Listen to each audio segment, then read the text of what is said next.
tren dunia yang ke depan ini semua negara ini akan mendorong ke penggunaan mobil listrik. Saya juga mengajak industri otomotif untuk mulai melihat tren ini dan sedikit demi sedikit untuk menggeser industrinya ke arah tren yang hampir semua negara sekarang ini ke arah itu. Dari combustion geser sedikit-sedikit ke mobil listrik. Karena pemerintah juga sekarang ini terus mendorong agar dari hulu sampai hilir ekosistem besar mobil listrik ini segera bisa kita miliki sehingga bisa masuk ke supply chain global.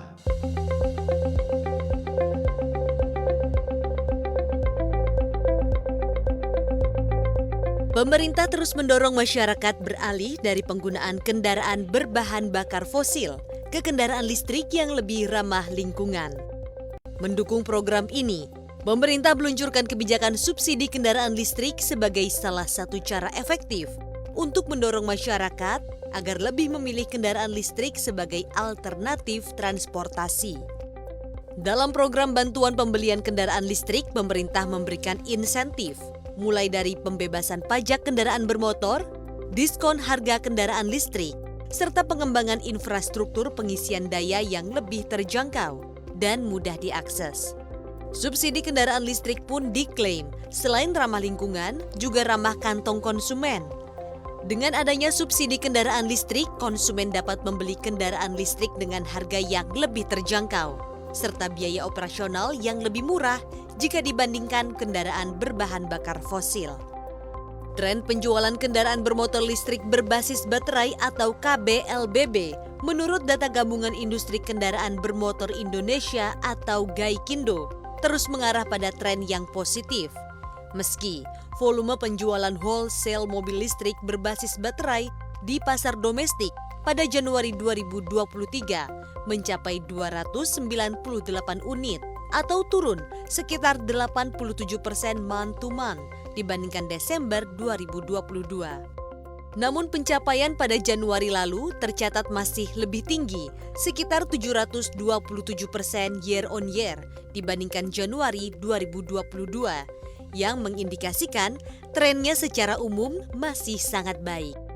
Bak Gayung bersambut, tepat 1 April 2023, pemerintah resmi meluncurkan bantuan pembelian kendaraan listrik untuk mobil yang menjadi akhir dari series pemberian bantuan bagi kendaraan listrik pada tahun ini. Assalamualaikum warahmatullahi wabarakatuh. Ibu Menteri Keuangan yang saya hormati, teman-teman sekalian, 14 hari sejak diumumkannya program bantuan pemerintah untuk kendaraan bermotor listrik berbasis baterai atau KBLBB. Hari ini kami kembali duduk di sini untuk bersama-sama secara resmi meluncurkan percepatan program KBLBB berupa bantuan pemerintah dan juga insentif fiskal. Pada kesempatan yang baik ini dapat kami jelaskan bahwa kebijakan program bantuan pemerintah untuk KBLBB roda 2 baik motor baru maupun motor konversi sudah dapat diluncurkan. Selanjutnya untuk KBLBB roda 4 ke atas termasuk bis, program yang kami sebut sebagai insentif fiskal akan diumumkan peluncuran kebijakannya tepat tanggal 1 April. Mengutip Peraturan Menteri Keuangan Nomor 38 Tahun 2003 tentang pajak pertambahan nilai mobil dan bus listrik, pemerintah akan memberikan relaksasi pajak hingga 10% untuk penjualan mobil listrik yang memenuhi TKDN di atas 40%. Relaksasi ini akan berlaku untuk masa pajak April hingga Desember 2023. Jumlah bantuan ini sebenarnya sudah sempat dibocorkan Menteri Keuangan Sri Mulyani pada saat konferensi pers pemberian bantuan pembelian dan konversi motor listrik pada 20 Maret 2023 silam. Saat itu Sri Mulyani menyebut total seluruh relaksasi yang diberikan pemerintah, mulai dari yang sudah dijalankan hingga yang akan dilakukan 1 April, mampu memangkas harga kendaraan hingga 32% untuk mobil dan 18% untuk motor. Insentif yang diberikan dari sisi fiskal untuk memperkuat ekosistem KBLBB adalah 1. Tax holiday hingga 20 tahun. Ini sesuai dengan nilai investasinya untuk industri pembuatan kendaraan bermotor dan komponen utamanya. Juga untuk industri logam dasar, hulu besi baja atau bukan besi baja, tanpa atau beserta turunannya yang terintegrasi, termasuk smelter nikel, dan produksi baterai. Kedua, super deduction hingga 300% atas biaya penelitian dan pengembangan di bidang pembangkit tenaga listrik, baterai, dan alat listrik. Ketiga, PPN dibebaskan atas barang tambang termasuk biji nikel sebagai bahan baku pembuatan baterai. Keempat, PPN dibebaskan atas impor dan perolehan barang modal berupa mesin dan peralatan pabrik untuk industri kendaraan bermotor.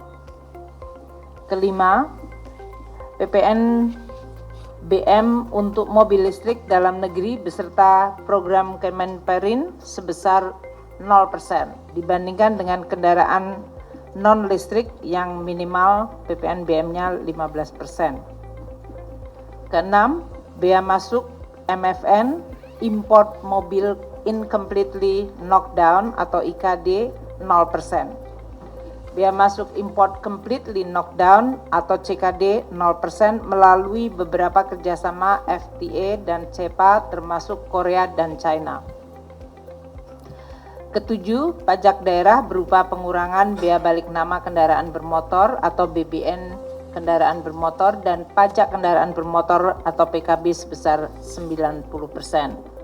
Secara akumulatif, insentif-insentif yang diberikan dari sisi fiskal perpajakan yang telah diberikan ke kendaraan listrik selama perkiraan masa pakainya akan mencapai 32% dari harga jual untuk mobil listrik dan 18% untuk harga jual untuk motor listrik. Pada sore hari ini Pak Menko mengumumkan dukungan tambahan, yaitu bantuan pemerintah untuk sepeda motor listrik baru dan konversi.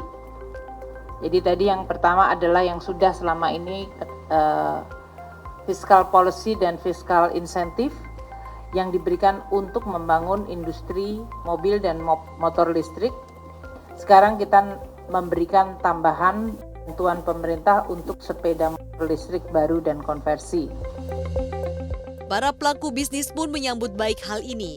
Perkumpulan Industri Kendaraan Listrik Indonesia atau Periklindo berharap bantuan pembelian kendaraan listrik mampu membawa iklim industri kendaraan listrik lebih baik lagi, sehingga menjadikan Indonesia sebagai basis produksi dan ekspor hub kendaraan bermotor listrik. Dan juga untuk dari sisi manufacturer, ya kami menyambut positif untuk hal ini karena memang inilah yang dibutuhkan oleh para manufacturer di Indonesia, bagaimana mendapatkan kenyamanan, keringanan, dan untuk melakukan proses produksi jadi juga lebih lancar karena ketika beberapa komponen yang kita gunakan di kendaraan listrik masih melakukan importasi dari luar negeri, ketika itu sudah mendapatkan penurunan pajak atau bahkan 0%, nah ini juga bisa menjadi salah satu acuan untuk memberikan harga yang lebih baik lagi kepada para end user, yaitu para customer. Namun bukan tanpa kendala, meski sudah berjalan hampir 2 minggu, pelaksanaan bantuan pembelian motor listrik masih tersandung sistem pengecekan pada website Sisapira. Wakil Ketua Ismoli Jugianto menyebut, dealer masih kesulitan dalam mengecek NIK warga yang masuk dalam golongan penerima bantuan. Ini sistem ini tengah dibenahin. Jadi itu kenapa ada banyak dealer juga merasa kebingungan karena pendaftaran dan lain-lain itu masih ongoing sampai saat ini. Kami akan kembali ke teman-teman di market begitu sistem sudah on dan memang dapat melakukan pengecekan secara real time. Kita tunggu saja apakah booster yang diberikan pemerintah akan dimanfaatkan oleh masyarakat secara optimal? Dan apakah Indonesia bisa mencapai ambisi merajai industri kendaraan listrik? Tim Liputan CNBC Indonesia.